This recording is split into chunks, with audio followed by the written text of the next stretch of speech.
Matthew Holt. I'm now in a smaller part of the HIMSS floor. This is called the HIMSS Population Care Management thing. I'm sure no one at HIMSS knows what population care management is. No one in America does, really. But there's somebody who knows quite a lot about data analytics. This is Francis Campion. He's the Chief Medical Officer of Ayasdi. Ayasdi is a company we've had a Health 2.0 a couple of times, showing some really cool, properly big data, none of the sort of fake big data that we hear about in healthcare, but a real big data company looking for little nuggets of information that can change care. There are some really cool tools to do that. So, Francis, we heard your Health 2.0 a couple of times. For those people who don't know about Ayasdi, what do you guys do? And give us a couple of examples of some of the interesting things you've done in healthcare. Well, thanks, Matt. So there's a lot going on, and as we know, data sets are growing every day. Our electronic health record data sets are growing. We have new incoming data from genomics and biomarker analysis. We have information coming in now being available from patient-reported outcomes, patient data collected from their smartphones and other sources, and so it's really the synthesis of these that's leading to better insight. In the inpatient side, on the hospital side, the throughput in our hospitals is obviously getting quicker and faster, but the intensity of care is also growing. And so hospitals are using our system to understand the variation in their own practices. And so a good example is total knee replacement, coronary bypass surgery, appendectomy, where surgeons and hospitals need to understand what's the best practice, maybe across a health system that has 10 or 20 or 30 hospitals.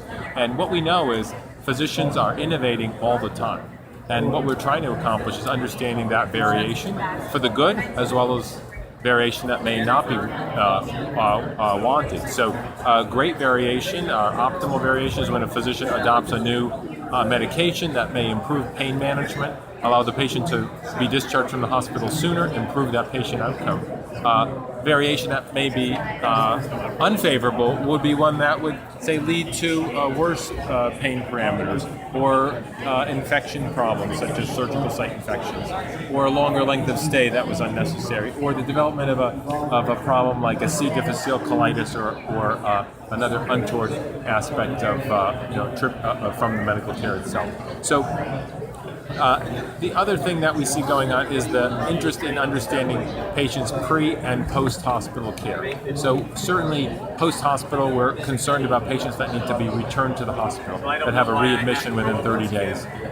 Now there's great interest in looking out 60, 90, 180 days post-care, post-procedure, for example, understand an episode of illness. In fact, some of the payment structures are now evolving toward this idea of episode of care. Sure.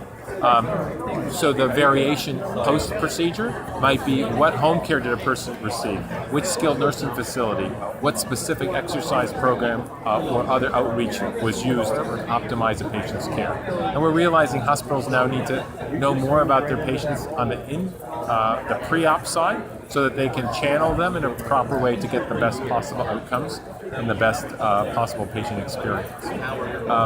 We think a little bit about the larger populations, the tens of thousands or hundreds of thousands of diabetics, heart failure patients, coronary disease patients, and the world of population management now is moving toward a time where we can do better prediction. So most hospitals and medical groups now are interested in predicting which patients are going to potentially have high resource utilization over the next year, which ones may have a hospital admission that could be mitigated if we were to give them better care in the home with telemonitoring, with better medication adherence, or better medication selection to start with. So you've gone through a big description of the kinds of things that are going on. Some things are going wrong, some things we need to do better.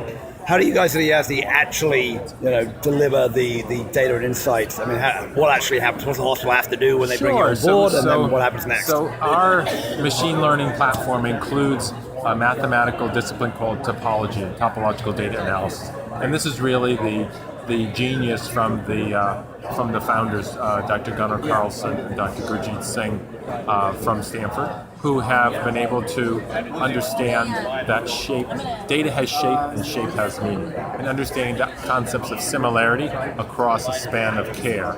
And so what the machine learning software does is it helps to identify like groups of patients, and that then allows us to measure variation against the mean or variation against an optimal care, Similarly, we can use that same type of analysis to project and predict costs or predict worsening of a clinical process. So we're doing both variation analysis and we're doing prediction. And how's the hospital delivering you the data? Let's say they have an Epic system or whatever. Do you integrate it directly? They have to send you a file? Is this something that's done off-site and brought back? Do you do it in the cloud? Give me a sense of how it actually works. So currently, most of our use cases include a data upload from the hospital or the health system's data lake or data warehouse. We're using a standard that's referred to as the FHIR specification. So that's the new HL7 method for data collection and app use.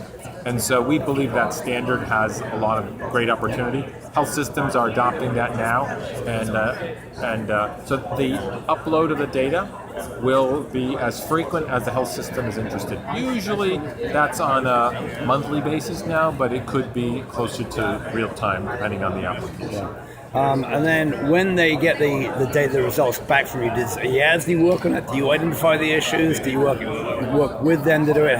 What's the sort of pattern? How much of sort of consulting versus technology? Well, what's really exciting is that our goal is to have the institution, the health system, be completely independent of us. Right. We'd like to provide these world-class user interface as well as machine learning technology. I don't know if I can go behind you. I can see some of the user interface there. Can you switch over? They have the. You have the. This is the. I know we've seen this before. This is the risk management piece. I know. Yeah. So what you see here is an inpatient episodes of care where each row is an individual patient. Right. Each little tick mark is an event, such as a blood pressure taken, a medication delivered, the use of a surgical instrument, the ambulation of a patient, the consumption of a meal. All these things are the sequence of events that constitute a hospital episode of care. And an outcome as well, right? Either cost or and the outcome. So we're interested in the outcomes of interest such as length of stay, cost per case. We're interested in understanding the selection of medical and surgical supplies and how that may have impacted the well-being of a patient as well as the cost of the care. Increasingly, surgeons are interested in including pain scores. The health systems are now also interested in patient experience, patient satisfaction. That again may be measured in the days after a hospital episode. So then those can become part of the data set. Presumably you can bring in other data sets as well. I'm thinking about, someone was talking about weather data and other stuff that might impact utilization and who knows what. Social determinants of health, about a lot of this stuff. It is fascinating to think about the non-traditional data that's now becoming available. Yeah. Something that's simple to understand, like does a person have a caregiver at home? Right. Are they a widow, a widower? Other aspects of their life, such as their access to transportation. Are they in a part of town where there's a lack of good access for food purchasing, for example? All these things make a difference. So I don't know if you can go over, but we can. That's the other cool thing is you actually do give the data back into workflow format that people can view. I don't know if we can get to the screen there. If you can click on which tab it's on. Maybe the far left one, but we can grab it. Is it? Maybe. I mean, we could skip that part, but there is. You do also sort of don't just give them the data back right in a way, and then you can see the workflow, and you can actually help people change. There we go. You found. I think that's the camera. There we go. Right. So what we're seeing here is the automatic production of what we call a care pathway. Right. And so this now is a visualization of what would be the optimal pathway to achieve that outcome for that particular group of patients. Right. So and you can move this stuff around, I see, based on the data. We can move a blood test to another location. We can adjust. We can move those things to what the medical group believes is the optimal care. And when I've talked about we had the health, but when I've talked about this outside, I'm really talking about this. It's like taking the ability to do things that really were hidden before and bringing it out to the surface, and you're able to play with them in a very nuanced way. And you obviously are just giving a whole level of power to that. So I think it's really a fascinating approach. Yeah. Part of what we're helping systems to do is discover things that they couldn't identify before in what we refer to as an unbiased or an unsupervised learning fashion, so that you don't have to ask all the hypothetical questions. We let the information push insight to the users, The second thing is automation. So many hospital systems have been really good at 2 or 3 or 5 clinical pathways, but it takes an enormous amount of effort to keep those updated, as well as to report on them for adherence and improvement. What we can help this system do is to move to 20, 30, 40, 50 clinical pathways with the same analytic team.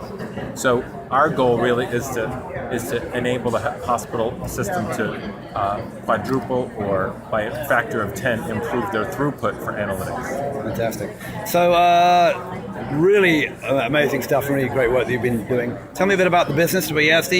You do financial services, you do healthcare, you do some other stuff, and give me a sense about how the company is, the number of people you have working in healthcare, number of clients you have. Just give me a sense of some of Sure. So the business is growing, and we have, over the last 10 years since the company was founded, there's been a lot of users in research spaces, in clinical genetics, in financial services, and other areas. And in the last 3 years, the company's chosen to focus with verticals in healthcare and life sciences, as well as financial services. So on the financial services side, a lot of the interest is in international banking and anti-money laundering, for example, and anomaly detection. On the healthcare side, we're focused on helping hospitals and doctors improve care inside the hospital as well as outside the hospital.